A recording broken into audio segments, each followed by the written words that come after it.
তুমি জানো ভয় কাকে বলে? ভয় মানে মাদারা একা দাঁড়িয়ে আছে আর হাজারো সিনবি কাঁপছে।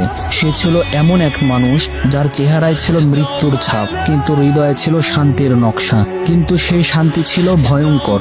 মাদারার চোখ শুধু একটা কথাই বলে, আমি যুদ্ধ করতে আসিনি, আমি শেষ করতে এসেছি যুদ্ধকে।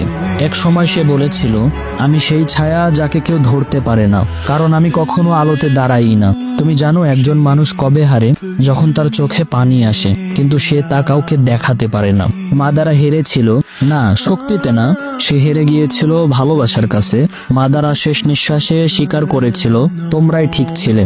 আমি শুধু চেয়েছিলাম এমন এক জগৎ তৈরি করতে যেখানে আমার ছোট ভাইগুলো মরবে না, তারা আবার হাসবে। কিন্তু আমি ভুল পথ বেছে নিয়েছিলাম।